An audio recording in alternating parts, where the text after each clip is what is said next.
Well, I'm heading out to the shop to start work on another project. As you may recall, we put this cage over this area to enclose the side-by-side. And I need to build a roof for it.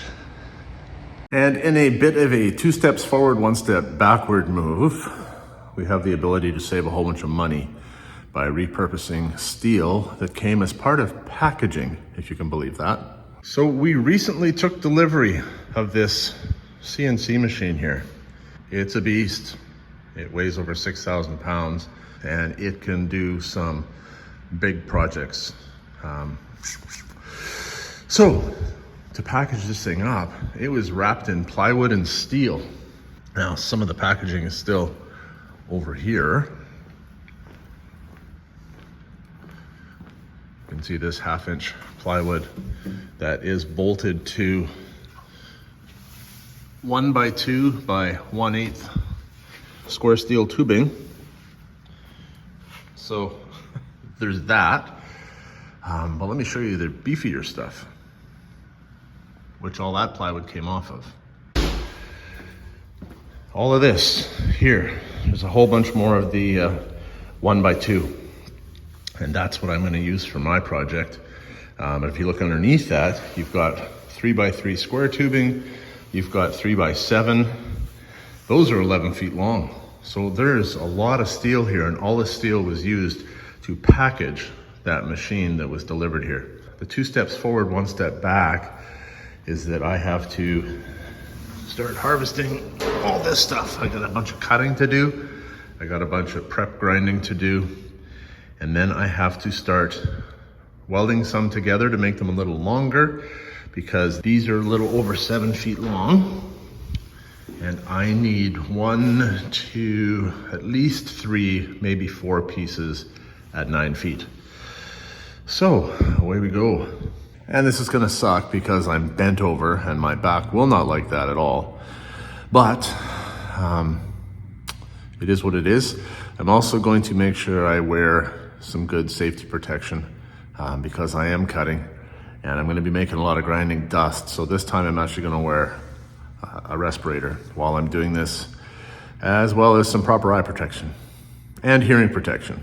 Basically, I'm going to be all claustrophobic for the next hour or so.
Well, I think I have enough to get started. If I'm lucky, I might have enough to get finished.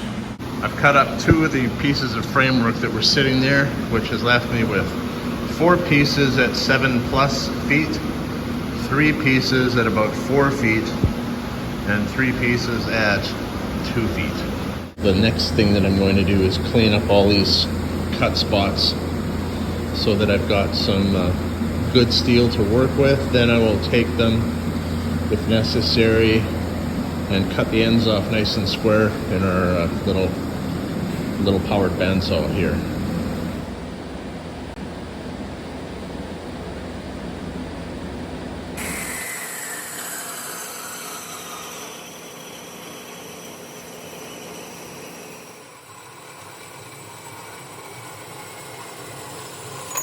I never mentioned this earlier, but it's hard to get a perfectly square cut on a saw like this, when you don't have a partner to that saw that allows you to lift your steel to exactly the same height as that bed.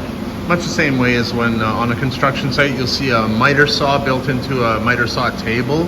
That allows them to get a perfectly level bed surface, which then allows you to make proper mitered cuts. I can't get that here, but at the end of the day it doesn't really matter, because when I need to lengthen a piece here like this, which I do, I need to do 3 of them, make them 9 footers, I can just clamp them like this. If I clamp them on 2 edges like this, then I can go ahead and weld that, and that will be a perfectly straight piece when I'm done welding it together. So that's what I'm doing right now. I'm building a few 9-foot pieces so that I can start laying out exactly how this awning is going to go together.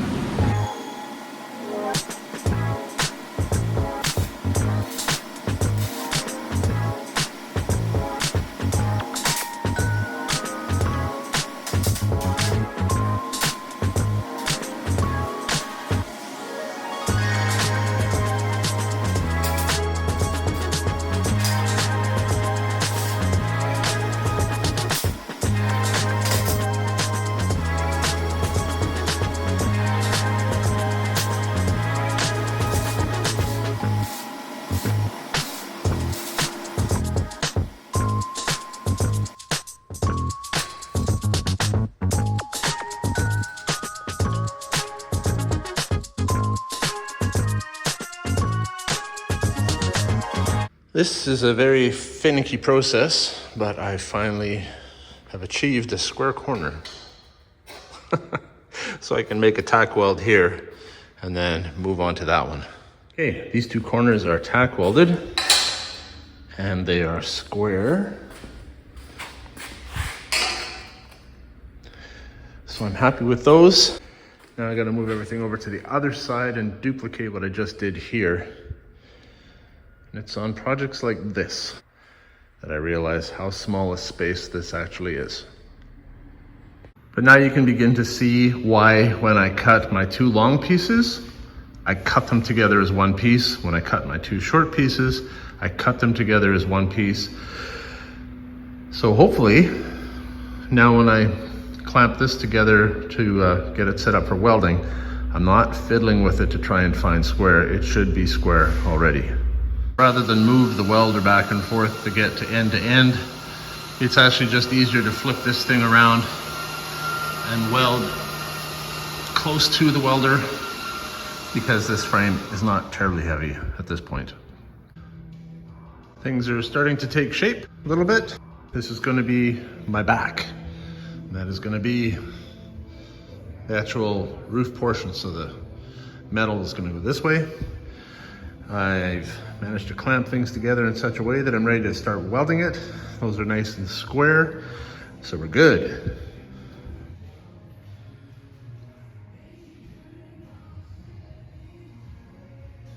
Okay, now I'm gonna cut my pieces that fit along this angle here. I want 4 of them, 1 for each end and 2 in the middle. This is 9 feet long altogether. My metal panels are 36 inches, so I need to make 36-inch centers. And I've got a limited amount of time in the shop today, which is a bit of a problem because I need to cut these at angles. Okay, that's not bad. I can work with that. Okay, I've got 1 piece and it fits pretty good. Perfectly happy with that. And I need to try and somehow sort of mass produce 3 more. So I've cut up some more steel from this right here. I've got 3 pieces here that I can make 3 pieces there, 4. And I think I'm gonna try and angle cut the angles all at the same time. This will be interesting.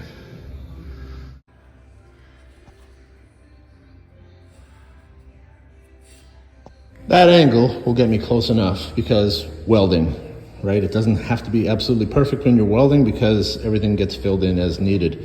Now I can't set this there and then go and do this end because then the other 2 will be too short. I have to cut this end first and then lay them on the flat, line up the ends, make a square line across there, and that gives me my starting point for each one on this end.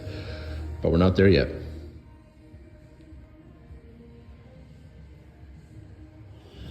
All right, this might be a bit of an unconventional way of doing this, but I think it'll work.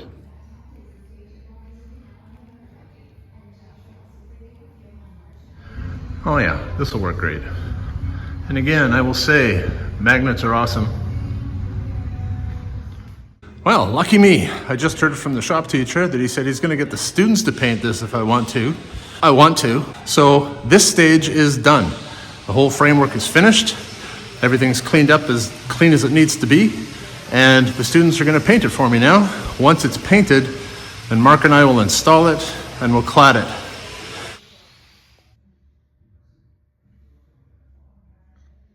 Well, our awning frame has been painted, so the next thing we're going to do is install it up there. I think maybe I'll pre-drill a few holes through here, so we're not drilling them up on the spot where we want to mount it.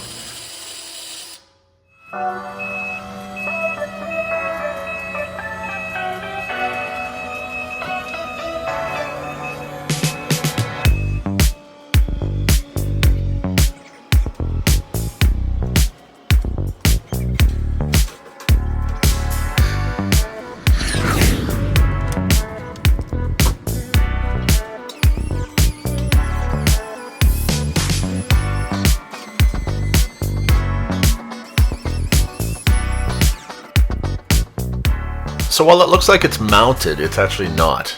We measured the center and put one anchor right in the middle so we can level it perfectly before we commit. So right now, it's adjustable.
Got my flashing,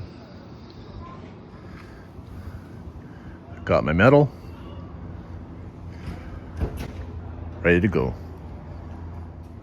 This part is pretty straightforward, and as you can see, we've cut and attached our first 3 pieces of metal. We're trying to figure out a little bit of trickiness here. I don't know if you can see way up there. We're on 3-foot centers, but our third center, which is the right side, happens to fall right under the hump. So we are going to put a little additional piece of angle up underneath there in order to give us something to fasten into that's a flat surface. We don't want to drive a screw through the hump itself. We'd like to keep it in the valleys. And this is our piece of angle that'll give us something to screw into.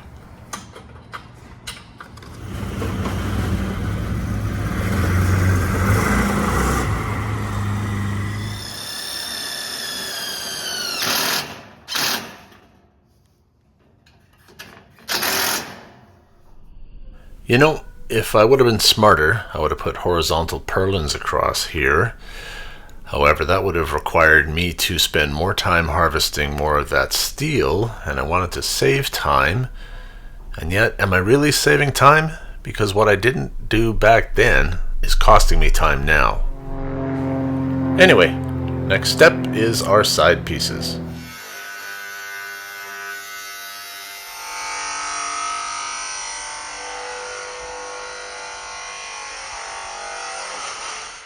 And there it is. Almost done. We don't have anchors for the flashing on hand at this point, but we're going to put a piece of flashing along the top, and then it will be completely done. But as far as this video is concerned, I think we're good. All in all, we're pretty happy with it.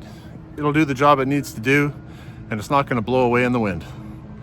Thanks for watching. See you next time.